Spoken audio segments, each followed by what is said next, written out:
The village was alive with the warm hum of celebration as the last rays of sunlight stretched long across the hills, draping everything in a soft golden glow.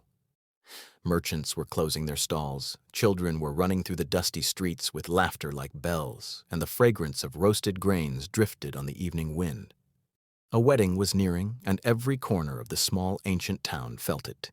Joy danced like light across the rooftops. Amid the marketplace, 10 young women moved like a small procession of anticipation and beauty. Their robes, simple yet radiant in the dying sun, flowed behind them as they gathered fragrant oils, polished their lamps, fixed each other's veils, braided each other's hair, and teased with the kind of warmth that only lifelong friends share.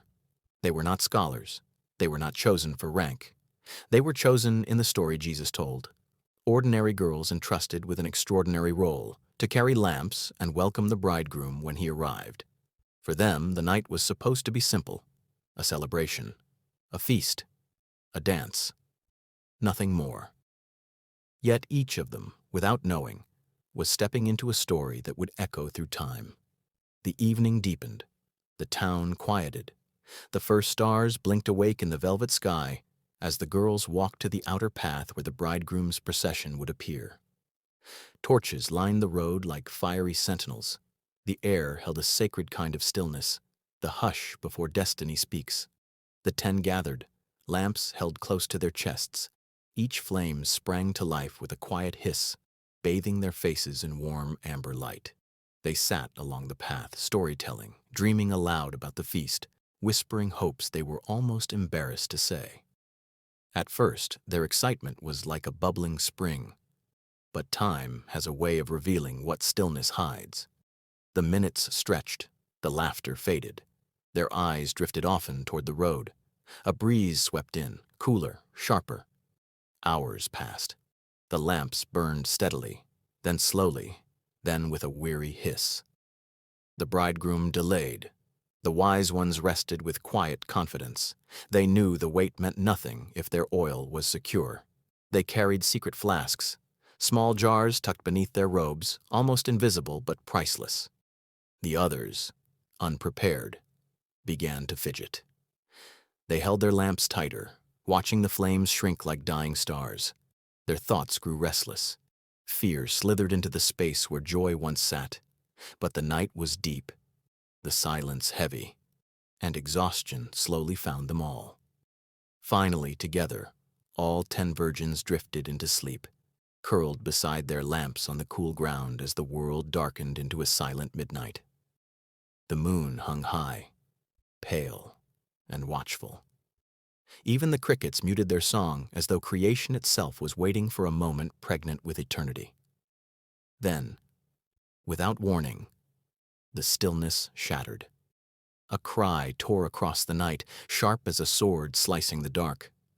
Torches flared in the distance. Footsteps thundered, trumpets blared.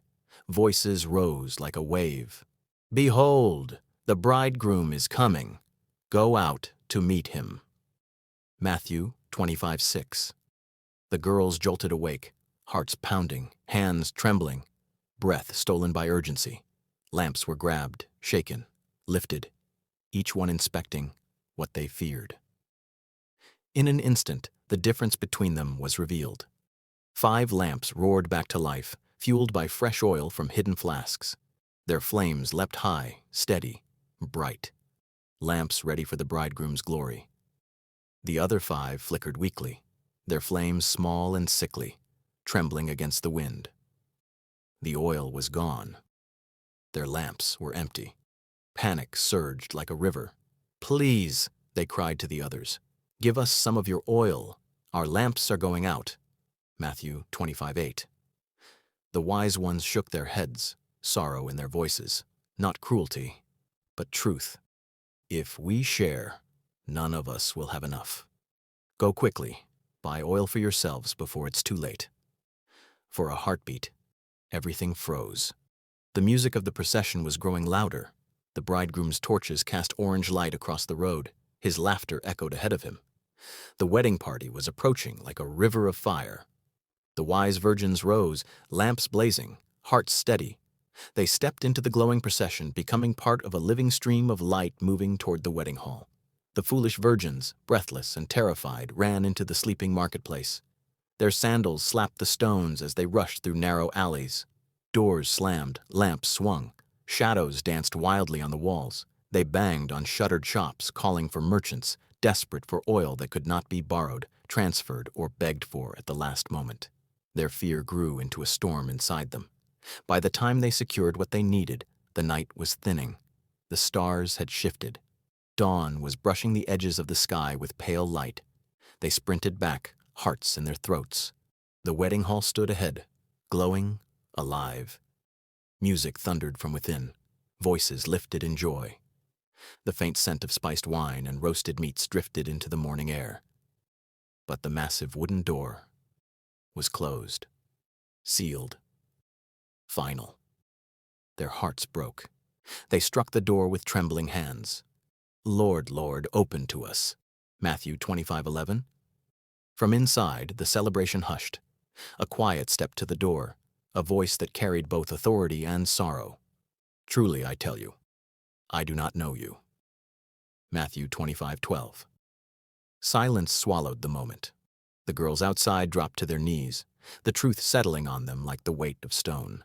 Not rejected for lack of beauty, not rejected for lack of effort, rejected because they had neglected the one thing that mattered most: the flame without oil, the appearance without substance, a lamp without a source. And now the deeper story Jesus meant unfolds like dawn over a quiet sea. The lamps, beautiful visible, are the lives we present to others. The reputation, the church attendance, the outward impression of spirituality. But the oil, that precious, invisible oil, is the private life with God. The secret devotion that no one applauds, the integrity built when no one sees, the prayers whispered in darkness, the repentance breathed through tears, the surrender that happens in the quiet places of the heart. It is the relationship that cannot be borrowed, copied, inherited, or performed. It must be cultivated, drop by drop, in the hidden journey of the soul. The bridegroom's delay symbolizes life's long seasons of waiting, the nights where faith is tested, where God seems silent, where promises feel distant. These are the hours when real oil is gathered. The midnight cry is the moment every person faces, the sudden unveiling of truth. For some, it is crisis. For some, death. For some, the return of Christ himself. But for all, it is the hour when what is real will be revealed. And the closed door is not cruelty. It is the unchangeable reality that there comes a moment when preparation is no longer possible. So the parable, told by Jesus in Matthew 25:1-13, ends not with fear, but with an invitation whispered from eternity into the human heart. As the camera pulls close to the flame of a single, steady lamp, light dancing, unwavering, the question rises softly, powerfully, like a voice carried by the wind.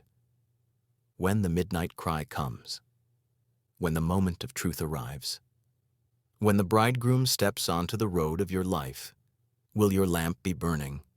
Is your vessel full?